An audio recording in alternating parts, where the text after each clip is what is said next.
সিলেটে আরও একটি বিমানবন্দর চালু হতে যাচ্ছে। এটি একসময় খুব গুরুত্বপূর্ণ ছিল, বিশেষ করে দ্বিতীয় বিশ্বযুদ্ধের সময়ে। এরপর গত 56 বছর ধরেই এই বিমানবন্দরটি বলতে গেলে বাণিজ্যিকভাবে অব্যবহৃত অবস্থায় পড়েছিল। বিমানবন্দরটি অবস্থিত বৃহত্তর সিলেটের মৌলভীবাজারের কমলগঞ্জ উপজেলায়। নাম শমশেরনগর বিমানবন্দর। দেশের আরও কয়েকটি বিমানবন্দরের পাশাপাশি এই বিমানবন্দরটিও চালুর উদ্যোগ নিয়েছে বর্তমান অন্তর্বর্তীকালীন সরকার। 1942 সালে এই বিমানবন্দরটি তৈরি করে তৎকালীন ব্রিটিশ সরকার। মূলত দ্বিতীয় বিশ্বযুদ্ধে ব্যবহারের জন্যই তারা এটি প্রতিষ্ঠা করে।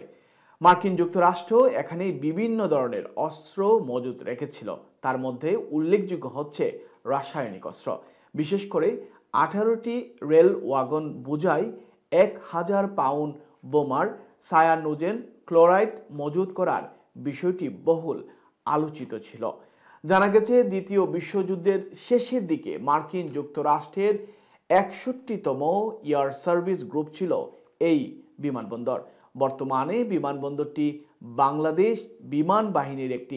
Looking to expand your business in the UK? UBM takes care of everything.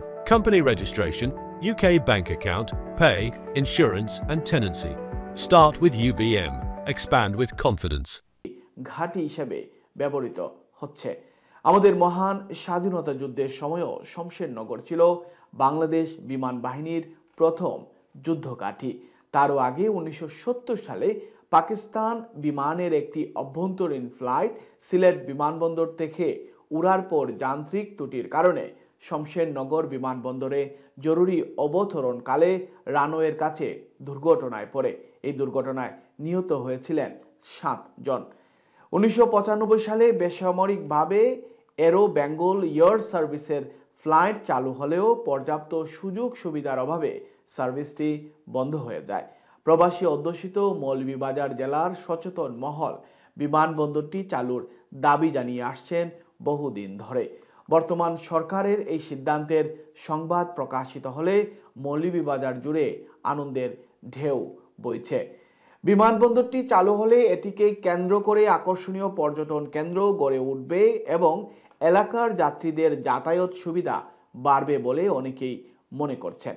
তাছাড়া ভৌগোলিক কারণে সামরিক ক্ষেত্রেও অনেক সুবিধা এনে দিতে পারে এই বিমানবন্দর।